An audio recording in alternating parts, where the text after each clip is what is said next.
और हम YouTube channel को सब्सक्राइब करें और बेल के आइकन पर क्लिक करें। अस्सलाम वालेकुम, मेरा नाम डॉक्टर राबिया नौशीन है। मैं कंसल्टेंट ऑब्स्टेट्रिशियन एंड गायनेकोलॉजिस्ट हूँ। मेरी क्वालिफ़िकेशंस हैं MBBS and FCPS in obstetrics and gynaecology. मैं 10 साल से इस फील्ड से रिलेटेड हूँ और मेरे एरियाज़ ऑफ इंटरेस्ट हैं तमाम तरह के निस्वां के अमराज और इसके अलावा हमल में होने वाली पेचीदगियाँ या उनसे रिलेटेड। आज का मेरा टॉपिक है how to get pregnant with PCOS या how to conceive with PCOS। Means to say कि एक ख़ातून जिसको PCOS है वो किस तरह से उसको हमल ठहर सकता है, उसके लिए क्या क्या हम कुछ मेजर्स कर सकते हैं जो उसको हेल्प कर सकती हैं प्रेग्नेंट होने में। मैंने ये टॉपिक इसलिए चूज़ किया क्योंकि मेरे पास काफ़ी सारे पेशेंट्स इस प्रॉब्लम के साथ आते हैं जिनको प्रॉब्लम हो रहा है कि वो कंसीव नहीं कर पा रही हैं despite of taking many medications and taking long OC pills and dieting, exercise, all these things. तो सबसे पहले मैं आपको बताती चलूँ कि PCOS और फर्टिलिटी लिंक्ड कैसे है। PCOS बेसिकली इसके अंदर हार्मोन्स डिस्टर्ब होते हैं जिसकी वजह से सबसे पहले तो फीमेल के एग्स मैच्योर नहीं होते। ये तो आम ज़बान में आपने काफ़ी दफ़ा सुन रखा होगा कि ओवुलेशन का मसला है, एग मैच्योर नहीं हो रहा जिसकी वजह से। अब ऐसा क्यों है? एग मैच्योर नहीं हुआ जिसकी वजह से उसने फिर हार्मोन्स और डिस्टर्ब किए जिसकी वजह से मेंस्ट्रुअल साइकिल डिस्टर्ब होना शुरू हो गई। जब ये डिस्टर्ब होना शुरू हुए, इंसुलिन रेजिस्टेंस बढ़ गई, उसने आगे से मेल्स हार्मोन्स को डिस्टर्ब किया, एक्नी स्टार्ट हो गई या फेस पे बाल आना शुरू हो गए, वेट गेन होना शुरू हो गया। ये सारे प्रॉब्लम्स कहीं ना कहीं इंटर रिलेटेड हैं और ज़रूरी नहीं है कि एक ख़ातून जो PCOS के साथ आए उसका वेट ज़्यादा ही हो। इसमें लीन टाइप PCOS भी हैं जो कि सिर्फ ओवुलेशन को इफ़ेक्ट कर रही है, अभी उसका वेट बहुत ज़्यादा कम है, तो हम ये जांच नहीं सकते उसको देख के कि इसको PCOS होगा, लेकिन ऐसा होता है। हर 10 में से 8 लड़कियों को आजकल PCOS है और इसके काफ़ी सारे फैक्टर्स हैं जो कि हमारी एनवायरनमेंट में प्रेजेंट हैं। अब आते हैं कि इसके लिए हम क्या कर सकते हैं। अब PCOS हो गया, शादी हो गई, फर्टिलिटी ट्रीटमेंट्स चल रही हैं या कंसीव नहीं कर पा रही हैं, तो अब क्या करना है? सबसे पहले मैं तो अपने पेशेंट्स को ये भी कहती हूँ, जितनी मैंने स्टडीज़ की हैं या मैंने जो मेडिसिन हम देते हैं उसमें सबसे ज़्यादा इम्पॉर्टेंट आपकी अपनी डाइट है। 70% of your treatment lies in your kitchen. आपके किचन से इसकी बुनियाद शुरू होती है कि आप क्या खा रही हैं, कैसे खा रही हैं, कितना खा रही हैं, इन सब चीज़ों को लेकर चलना है। तो 70% आपकी डाइट इंक्लूड करेगी, 20 to 25% आपका एक्सरसाइज और स्ट्रेस मैनेजमेंट। कहीं ना कहीं आपके हार्मोन्स डिस्टर्ब कर रहे होते हैं तो वो आपकी एक्सरसाइज और स्ट्रेस अगर नहीं लेंगी तो वो रेगुलेट हो जाते हैं। और बाकी रोल्स डेफिनेटली अल्लाह ताला ने इतना नॉलेज दिया है अब इंसान को और हमारे लिए ब्लेसिंग है कि फर्टिलिटी ट्रीटमेंट्स भी आ गई हैं, तो 5 to 10% सिर्फ उसका रोल है। वो किस तरह से मैं कहती हूँ कि 5 to 10% है वो भी मैं आपको बताती हूँ। सबसे पहले आ जाते हैं हम लाइफस्टाइल की तरफ। लाइफस्टाइल क्या करेगा? जो आपका खाना पीना है वो किस तरह से रिलेटेड है। आपने वो चीज़ें नहीं लेनी जिस तरह के वेजिटेबल ऑयल्स और direct sugars. Direct sugars mean कि आप जूस ले रही हैं या शुगर ऐड कर रही हैं, एडिड शुगर्स जिसको कहते हैं कि चाय में डाल ली, लेमनेड में डाल ली, ठीक है, या बेकरी आइटम्स हैं, केक्स खा रहे हैं, पेस्ट्रीज खा रहे हैं, ये डायरेक्ट शुगर्स हैं। ये आपके लिए हार्मफुल हैं।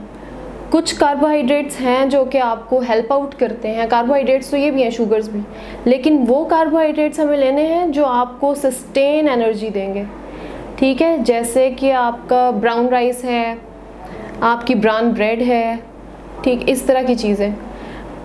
उसके अलावा आप क्या चीज़ प्रोटीन्स लेंगी। आपने ये नहीं करना कि आप सारा कुछ कट करिए, आप कार्बोहाइड्रेट्स बिल्कुल ऑफ कर देंगी। मैंने बता दिया कि किस तरह के कार्बोहाइड्रेट्स लेने हैं। फ़ैट्स कौन से लेने हैं? ऑलिव ऑयल ले सकती हैं, नट्स ले सकती हैं, इन फॉर्म्स में आप जाएंगी।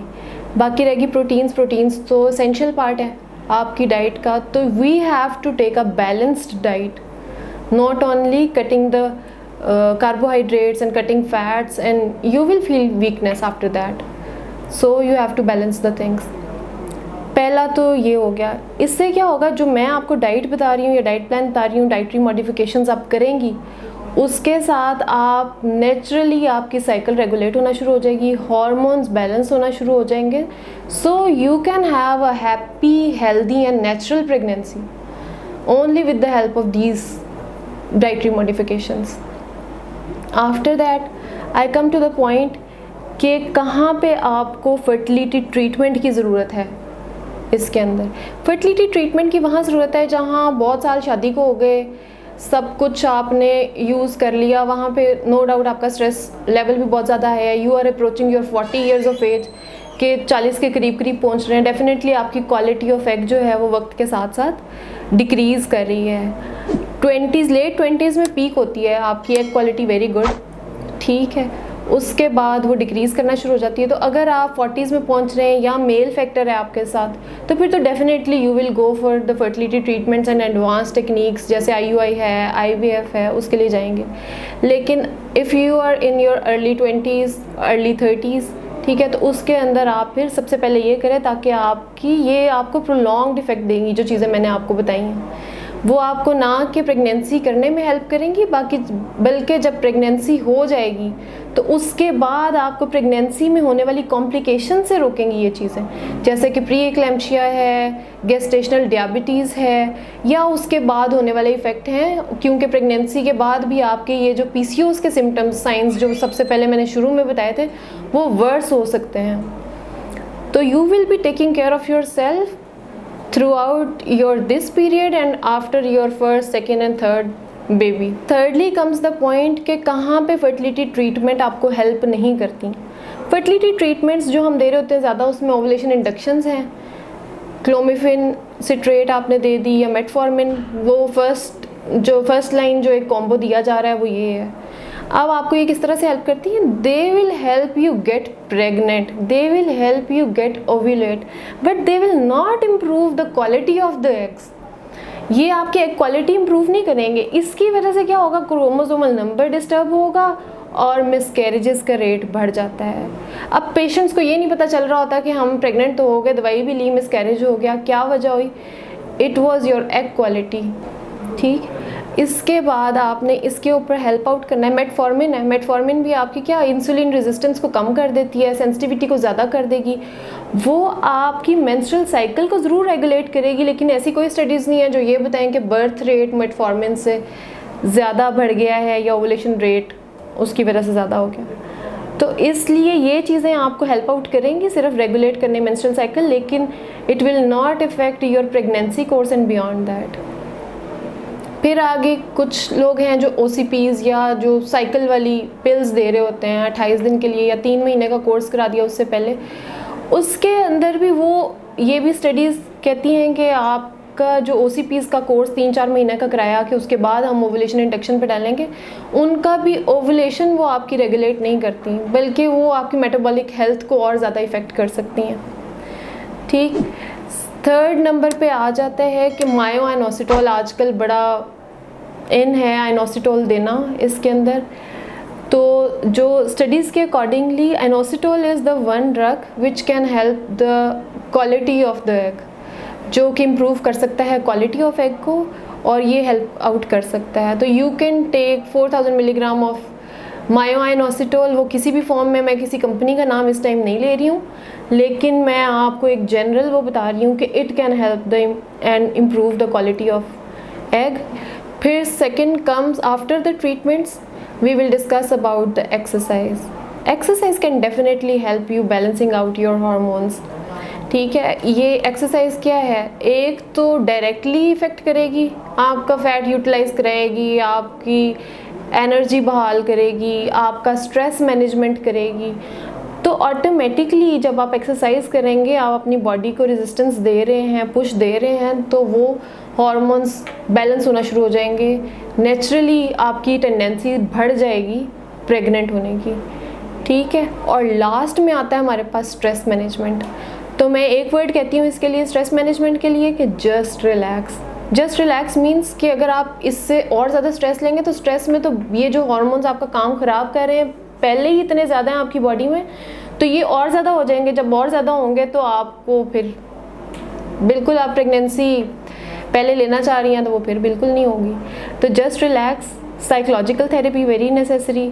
तो अपनी स्ट्रेस मैनेजमेंट जो भी है, गूगल करें, यूट्यूब करें, स्ट्रेस मैनेजमेंट कैसे करनी है आपने, तो you know better than me, क्योंकि आजकल तो सबके पास यूट्यूब ईजीली एक्सेसिबल है, सोशल मीडिया है, उसके ऊपर सर्च करें अपने लिए, देखें क्या चीज़ें।